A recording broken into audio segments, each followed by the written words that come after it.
Service Helpline. My mommy and daddy both work in the World Trade Centers and haven't come home yet. What should I do?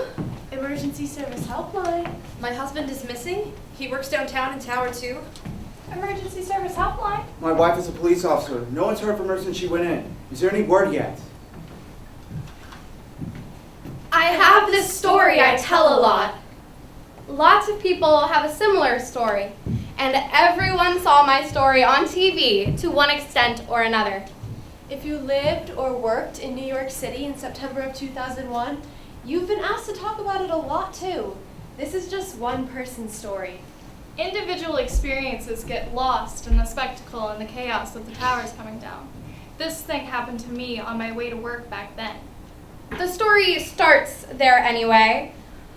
Most people stop at the point of getting home, maybe finding some company. When I tell it, it goes on longer. Up to a week and change later, when we all went back to work in the post-apocalyptic financial district. We're still living the aftermath, but now we have the benefit of hindsight.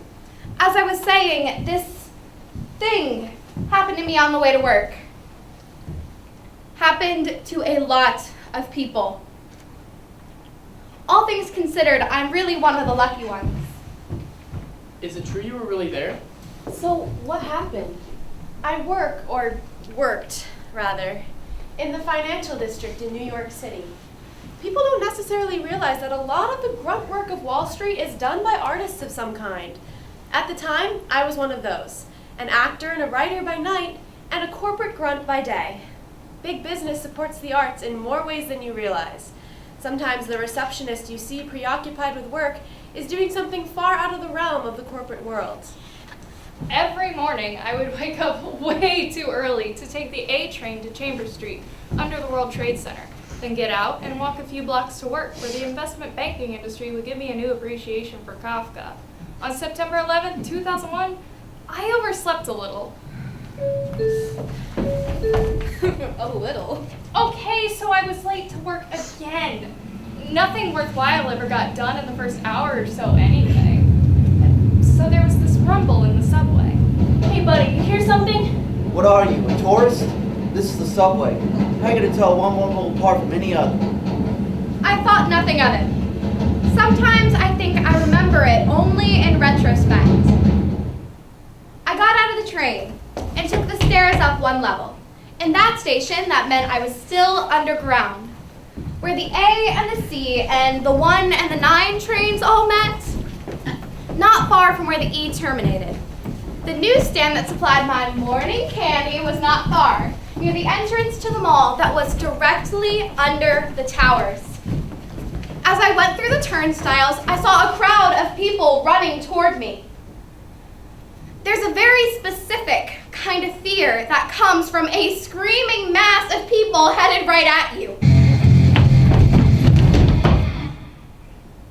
But that was only the beginning.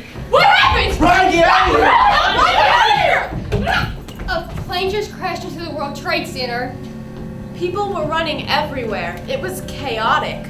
I heard the words plane crash and thought some idiot in a single propeller plane had tried to pull a stunt and was going to make me even later for work than I already was. In the chaos of the station, I didn't know whether I was safer going up to the streets or down to the trains. Hey buddy, you best move on.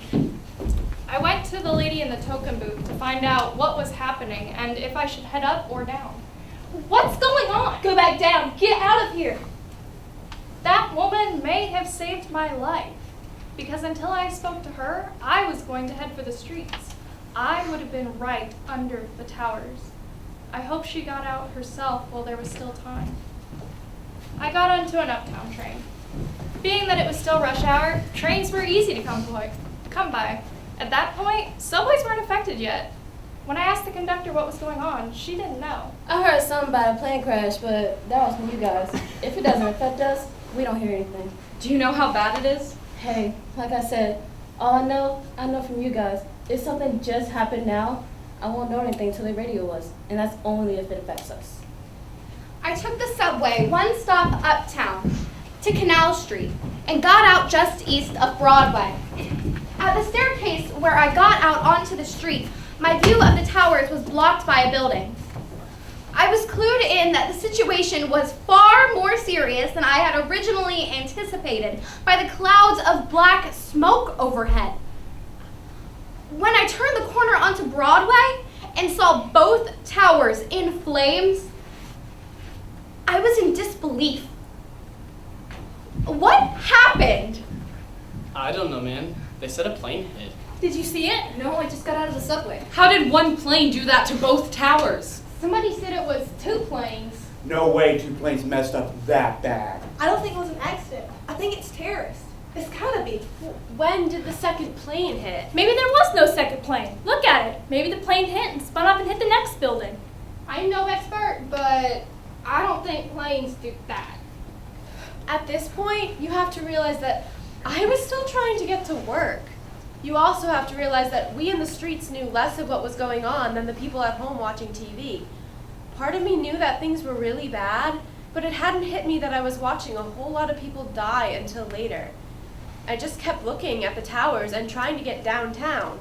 I was going against most of the foot traffic. Most people in the streets were staying where they were or going uptown. Most people going towards the towers had uniforms on. Cops, people in FBI jackets, and a couple uniforms I hadn't seen before. There were lines a dozen people long at all the payphones. Hey, any luck with that thing? Would I be honest line with you if I were having any luck? After a couple dozen tries, I managed to get through to my family's answering machine. Mom, whatever you're seeing on TV, I'm safe, I'm okay, and I'm on the way to work. I'm safe, I'm okay, and I'm on the way to work. I kept going down Broadway.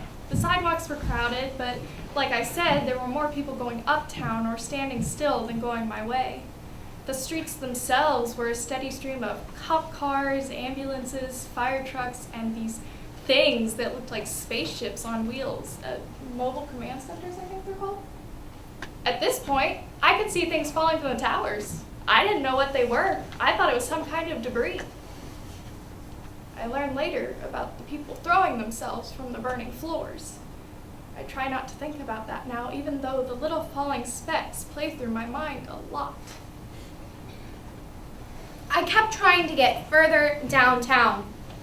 I tried reaching work on my cell to tell them I was running late for obvious reasons. The cell, of course, was worthless. I started to have my doubts. People on the streets were talking to each other in an almost friendly way. This is looking pretty bad. Yeah, we gotta give respect to them architects, because them buildings are still standing. They should have learned when they tried to blow it up a few years back that it wasn't coming down. That's right. We built them strong here. But all those people, that's just wrong. How did the pilot screw up that bad? I heard it was 2 planes. It's terrorists. It has to be. How do you know? I'm Israeli. That's right. You people are used to it. No, you never get used to it. At this point, no one in the streets had any clue the buildings would come down. I wonder how long that'll take to fix. At least a couple of years. What a shame. All them people. We were in for a rude awakening. A couple things I saw made me reconsider my walk downtown. A woman walked by me like a zombie, tracks of dried tears on her cheeks, and her face blank. Another one was sobbing uncontrollably, being guided by a friend. All the people with cameras took me aback, but these days that sort of thing is expected. I just kept looking at the towers. I started to whisper the Kaddish.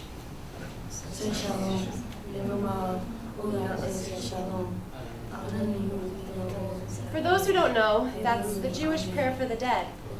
In terms of religious law, I am not sure it was the technically correct response, but I am not a religious person. It somehow seemed the only response that fit. I started to make my way uptown. That's an act of war. Whoever did this, we're at war now. But at war with who? We'll find them. As I got further north, every now and then there would be someone with a radio and a cluster of people around me. We heard about the Pentagon, we heard about the planes crashing in Pennsylvania, and we wondered what more to expect that day. I heard gasps and the beginnings of a crashing sound, and every head in my view turned to face the tower. Or one of them, rather. I spun around to see a sight that's going to stay with me a long time. The two towers fell in very different ways. The first, from where I saw it happen, exploded out from the corners, floor by floor, and then folded in on itself once the corners weren't there to support it anymore. You have to understand the scale of these things to understand what I saw.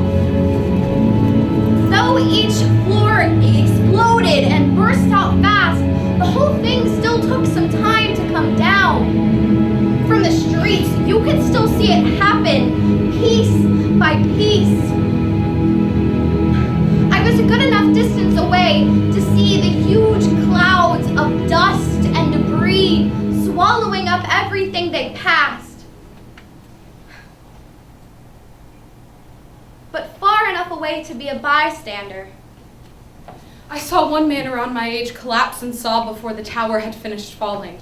I saw people frozen in disbelief in the middle of the street. There was an old man in a business suit, very dignified, very serious, marching uptown on Green Street and shouting orders. Go home! Get out of here! Don't stay here! Go home! That man woke a lot of people up. My walk uptown took on some urgency, as did those of the people around me. Not panic, but urgency. New Yorkers do not stampede. That's it. No more twin towers. There's just one now. My kids are gonna ask what it was like with two. This is horrible, but this is history. It's like being at Pearl Harbor. As I got further uptown, closer to NYU, I stopped to listen to the radio of a Jeep that was parked along the streets.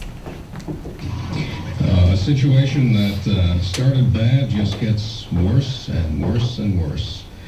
The World Trade Center. There was a man in his late 20s or early 30s standing by the open door looking at the remaining tower with his binoculars. There was nothing being said on the radio that I hadn't already heard or seen for myself. Can I borrow your binoculars? Here you go, buddy. What I saw was that the flames had gotten bigger and were spreading further. I was lucky in that by then I wasn't going to have to see people throw themselves from the windows anymore, and I wouldn't have to learn about that until later. I watched a helicopter come close to the tower, hoping to see it spray something that would put out the fires, hoping the fires wouldn't spread any more than they already had, and praying against all logic that I wouldn't have to see this one come down too. Do you think it'll stay up? I hope so, man. Shame. Such a shame. All them women's. All them beautiful women's I'm never even gonna meet now. Such a shame. I made my way through Soho to NYU. There were crowds of students mixed in with the business people now.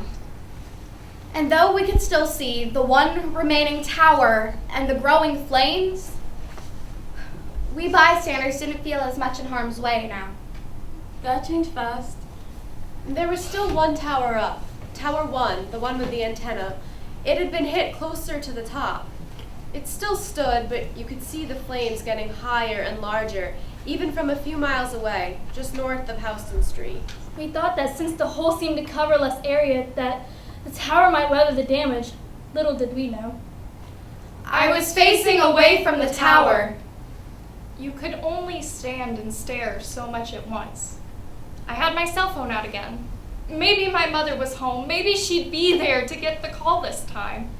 I dialed. There was a pause I was already familiar with when the phone tried to connect and was most likely going to fail. This time, though, instead of quiet beeps that signal a call failure, there was a loud, high-pitched feedback sound. I heard screaming all around me, and all anyone would look at was right behind me. No! I said before that the two towers fell in very different ways. I turned around to see the second one fall. From where we were standing, It was like dominoes falling downwards. Starting from the top, a floor would collapse onto the floor underneath it, which it would combine with to collapse a story lower, and so on. There was this horrible rumbling sound, and a cloud of debris that expanded outward as it followed the collapse of the tower downward. Unlike the first tower, I didn't see this one go all the way down. I was spared that sight by the buildings in my immediate view. But just like the first one, when something that big comes down, it doesn't happen instantly. We had to watch it happen piece by piece until the other buildings blocked our view. A woman turned to me and told her story. She was very pale, and it seemed like she would tell everyone who would listen what had happened to her. Later on, I would be the same way. In a way, I'm doing that now. All my neighbors are still under there. I live near there. All of my neighbors were watching it happen from the roof. I told them that it wasn't safe, that they should get away, but they wouldn't listen. They're all still there. No, they're all still there. Don't worry, lady. I'm sure they got evacuated. Oh no, I hope so. I don't believe they stayed. When I got to the streets, I just ran, and I didn't slow down until a few blocks away, and then the other one came down, and I was running, and then I saw this kid. Sorry, to me, anyone in their 20s is a kid. And I don't know if you know this about people in suits, but when they eat, they throw their ties over their shoulders.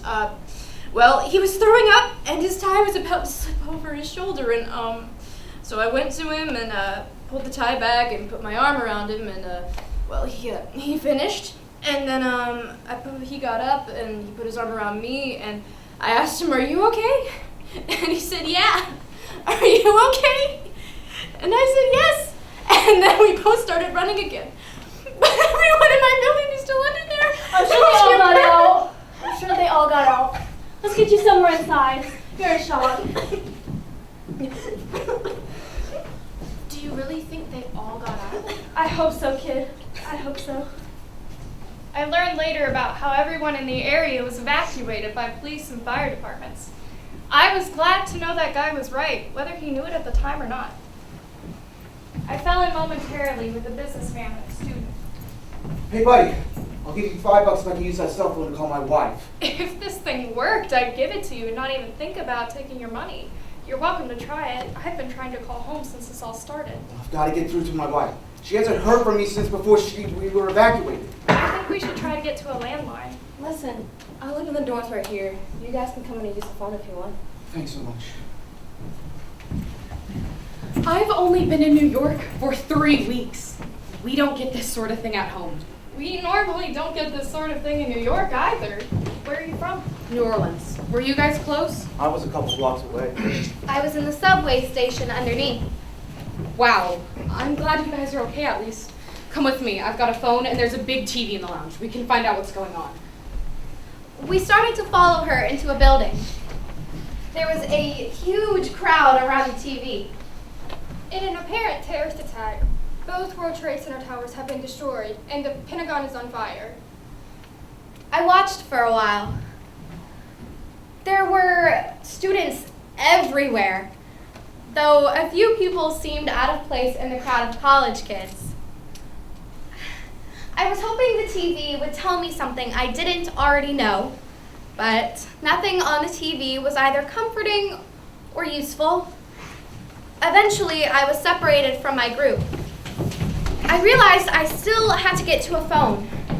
I made my way to the arts building. There's a lounge on the first floor. Contingency plans had already been put in place, apparently. There was a huge crowd around a TV monitor. The cafe and the lounge had a sign up that Student Affairs was picking up the tab for coffee, tea, and water. There were about as many of us in the lounge as on Broadway in front of the Tisch building. The view from the TV was a variation from view on Broadway. On the TV, you could see the disasters from cameras. On Broadway, you could see a huge pillar of smoke rising from a few short miles away. Some professors tried to continue teaching classes though nothing had happened. But eventually, everyone realized something big was up, and we were all trying to find out what was going on. My dorm was on Water Street, not far from Ground Zero. Pretty soon, I was going to get the news I was going to be homeless for a while. I didn't think to call my family in California until much later, when I got home and there were a ton of messages on my machine. I hadn't been anywhere near it, so I didn't think anyone would be that worried. Of course, this was before the paranoia and bomb scares of the next few days and weeks. At this point, all we were trying to do was figure out what was going on. We still couldn't grasp what was happening only a few short miles away. Not seeing anyone I knew in the lounge, I took the elevator to a mostly empty office. Can I help you? Hi, I'm alumni. I was at the towers when they were being hit. I just want to use the phone. Yeah, come here. Use this line. Do you need anything else? Are you alright? Were you really close? I'm about as alright as I can expect to be. Thanks so much. I was in the subway underneath as it was happening. I couldn't get above ground. Probably lucky. I took it uptown one stop and got out and saw it all from the streets. Thank God you're okay. They were wonderful to me. I realized then that I had this unbelievable need to tell people I was there, to talk about what I saw. The landlines were worthless too. All phones were still dead, though to my surprise, I could access the internet. There were already emails from friends around the country making sure I was alive. You better be okay. Call me in Chicago now. Please check in. I'm watching the news and I know you work around there. I just want to know you're alive. I emailed everyone I could think of. I was there. I am alive. I'm shaken up, but I'm okay. I emailed some of my coworkers who did not share my habit of sleeping in and would have been a few blocks away at the office. It wasn't until I saw them days later that I would hear their stories. I was at the office for almost an hour. I got some messages back right away. One came from a close friend as I was growing restless. I'm at the arts building in the university, in the studio on the 3rd floor. Come see me. So good to see you! How is your family? Are they all okay? I left phone messages while both the towers were still up. I've been trying to call and I can't get through, and they haven't answered my emails yet. I emailed a friend in DC about calling them for me, and I don't know if he got through yet. Come into the studio. We have food and coffee, and there are a bunch of computers. You can try and reach everyone from there. Hey, what about you? Is everyone accounted for? My friends who tip downtown emailed me saying that they're all okay. Everyone else would have been far away. It was so unbelievably good to see a friend. The kindness of strangers is one thing, but in crisis, you want the people who are closest to you to be there. I spent most of my afternoon in the design studios at New York University.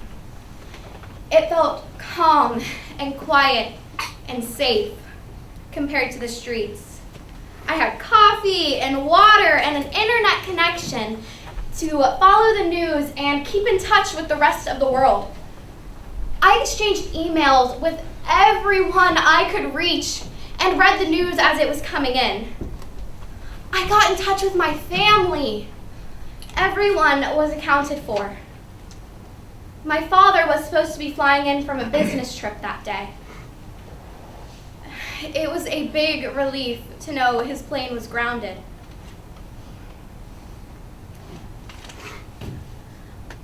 Later, I would hear some scary stories.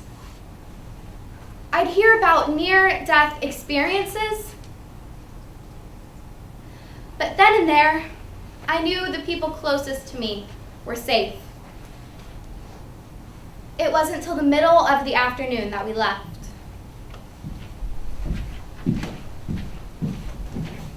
When was the last time you ate? You know, with all this going on, I forgot I was even hungry.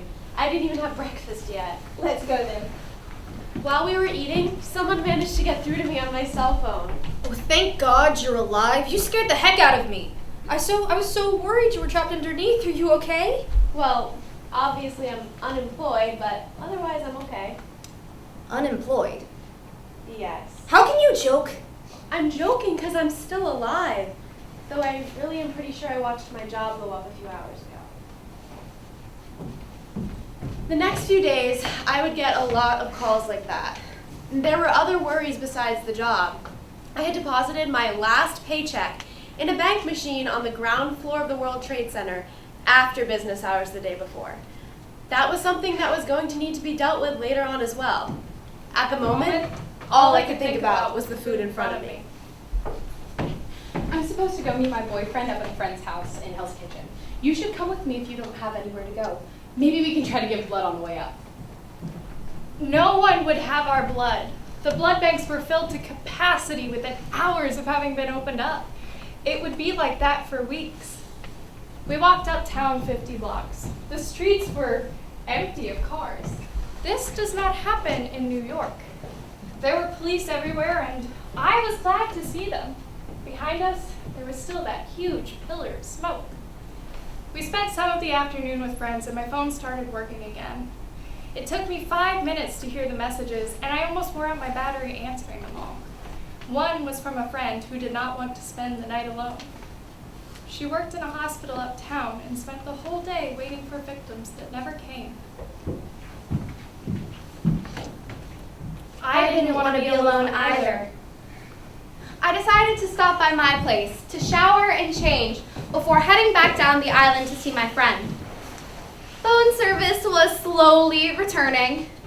My cell rang a few more times throughout the day. More calls like the last one. Making sure I was alive, seeing if I was okay. Wanting to hear what I saw. It was evening by the time I got onto the subway at Columbus Circle, almost halfway up the island from where I had originally gotten out under the gates. Under the towers. The gates were open. Free rides for all. It wasn't crowded, but there were people everywhere. All very quiet and somber. There was a fireman in the subway station, in full gear, covered with dust, and looking unbelievably tired. It was obvious where he had been. I wanted to come up to him, shake his hand, thank him for his work, for his bravery. But something in his face at that moment said that he just wanted to be left alone.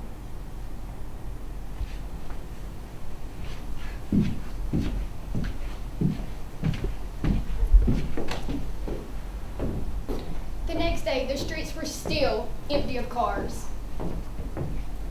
We couldn't get milk in grocery stores because no trucks could cross the bridges. Of course, there are no cows in Manhattan. I'm sure you remember the front pages of all the newspapers. They look a lot like what we saw from the streets. No one could talk about anything else. Lots of businesses were closed. There was a long, long line outside Red Cross headquarters. Again, you had to wake up really early to give blood. And if you wanted to volunteer, forget it. They were turning doctors away. Doctors! Most of us couldn't do much the next day. I woke up in my friend's apartment. She was already working at the hospital by then. I went to the Red Cross, was told they had as much blood as they could take, and filled out a volunteer form.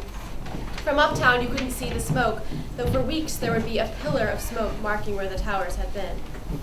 On my way home, there were already pictures of the missing hanging in every public place. Those pictures would be everywhere for a while. Many places were shrines in memory of those who were lost. Eventually, they got taken down, though in some places they were up for months. I got home early in the afternoon and gave in to the exhaustion of the day before. I slept till late the next morning. It didn't even occur to me to check in at work. Everything below 14th Street was sealed off. I stayed uptown in Washington Heights most of the next day. Everywhere I went, all anyone could talk about was the towers. I lived far enough uptown that I couldn't see the smoke, but images of the day before were still playing through my head. And then there were the bomb scares that kept happening. None where I lived, but they kept coming through on the radio and internet. There was some at the Empire State Building almost right away, and that became a regular occurrence. Rockefeller Center too.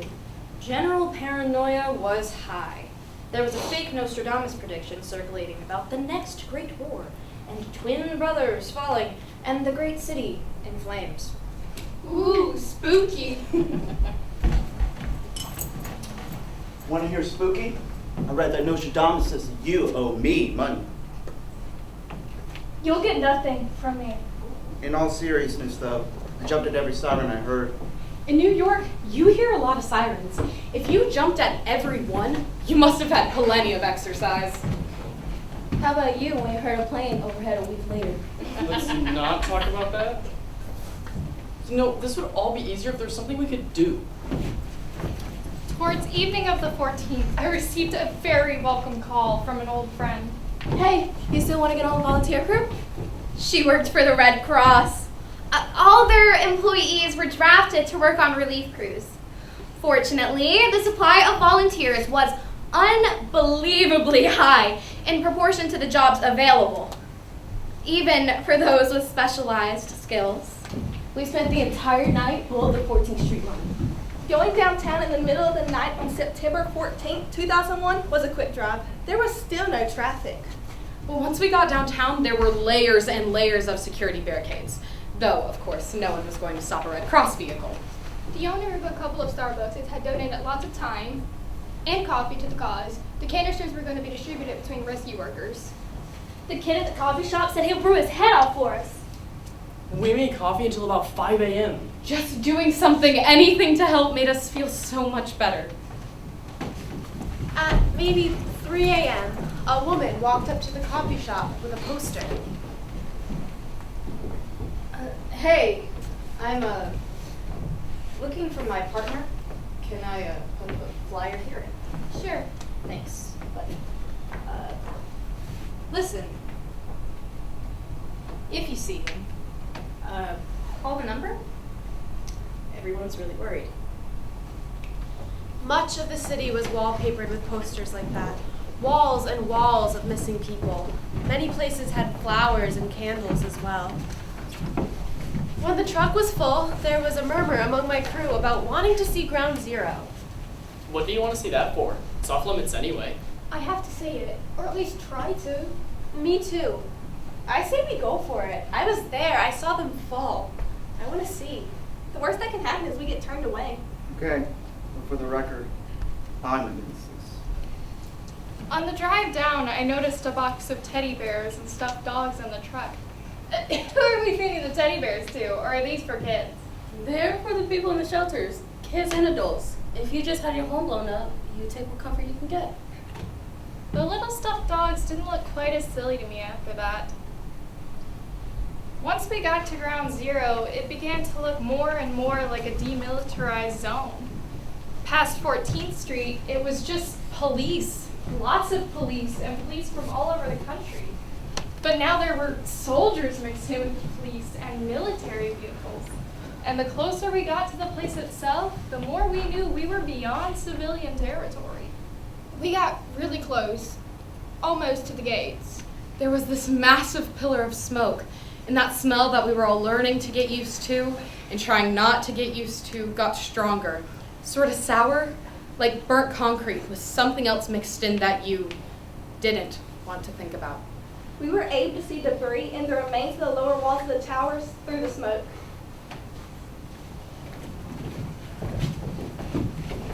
When we got near the gates, we were stopped by a police officer. What are you doing here? Delivering coffee. Would you like some? Fresh brewed. You can pull in over there with the other support crews. We drove by the other crews, made inquiries, and found there was no shortage of coffee at Ground Zero at the moment. We headed back to the Red Cross to deliver our 80-plus canisters of fresh coffee for redistribution. The crew I was working with was dissolved, and I got home at about 8 a.m. Later that week, I got a call from my employer.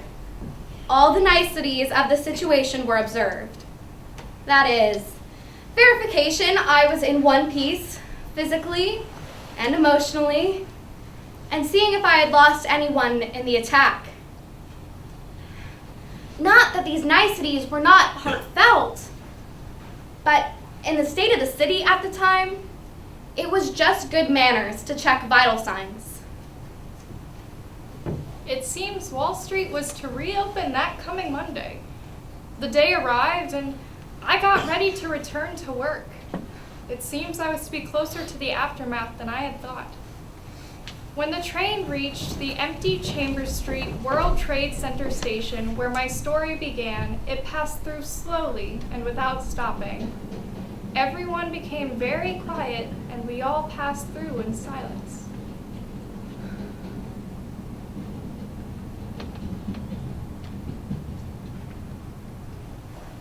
On the morning of the 18th, there were two kinds of uniforms all over the financial district.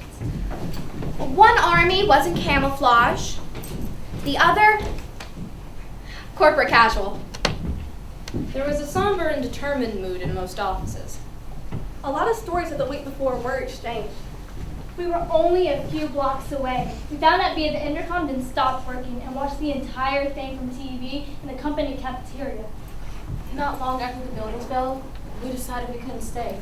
We had to wrap handkerchiefs around our mouths so we could breathe. I saw a new Mercedes abandoned in the street.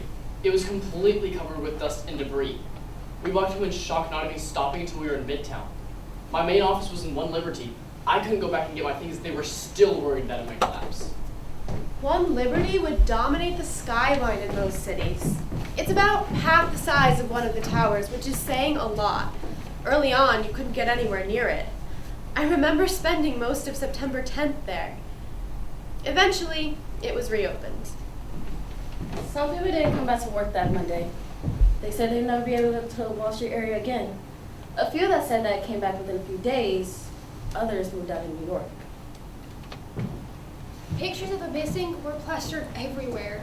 It was heartbreaking. A lot of people went past hope into denial, still thinking they would hear from their loved ones. There were also posters about ethnic violence. One thing that sticks out in my mind that just infuriates me as an American was a Sikh man standing at Penn Station handing out flyers explaining his ethnicity. It's bad enough that they have to deal with bigotry, but you would think the hate mongers could at least get their ethnicity straight. In America today, that should not be necessary. It's embarrassing. I apologize on behalf of the rest of the country. What did he say? He just smiled. One vivid irony was the reversal of the situation between my friends and family here and in Israel.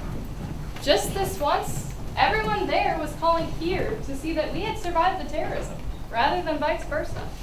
Some of us that came back to work started getting sick. The phrase World Trade Center cloud entered our dictionaries. Imagine going to work where not only are there unbelievable amounts of industrial waste in the air and fires still burning underground, but thousands of bodies decaying not far away. Many people wore masks. There was that definite smell in the air that wouldn't go away for a while. I could smell it rotten on some days, depending on the wind. I could also still see the smoke coming up for a long time after the fact. Who knows what was in that smoke? One day after coming back into work, I got dizzy. Got pale too. Come here, sit down. Are you okay? I think I need to go home. She was back to work in a couple of days. There were all kinds of things in the air, in different combinations every day. One day, it could just randomly be the wrong combination for your body type, and you could just drop. Some firemen ended up retiring not long after from being disabled by what they inhaled at ground zero. We all went back to work though. The best treatment for us all was to rebuild. Those who could, anyway. Some companies were hit hard. They stayed in business but had to let most of their employees go. I was one of them. Me too. People found ways to keep going, though. I, for one, am staying in New York. I lived through crime and pollution and ridiculous rents to be here. Damned if some terrorists are gonna scare me away. We still have the best pizza in the world. And I could never give up going to the theater here. And the hot dogs on the streets. You can't forget the hot dogs. Where else are you gonna get a hot dog like that? And the nightlife? No place like it. I'm staying. I'm with you. History came knocking really loud on everyone's door on September 11th. I had a close call. I still tell that story a lot. I was there. I got away. I am shaken up, but okay. This is the flag of my country. I did not choose it. It was chosen for me by my parents not very long before I was born. I love my country. I have another flag and another country. But the beauty of being here is that there is no conflict of interest in me saying that. Some people took issue with what this flag stands for. Some men I never even met tried to kill me and throw my country into chaos. They didn't kill me. They did kill a lot of other people. Lots of kids saw things from classroom windows that they should never have to see. Some of those kids are still waiting for a mommy and daddy or brother or sister who's not ever going to come home. I came home clean. Other people lived covered in dust and debris that would wash away far sooner than the shock and the trauma.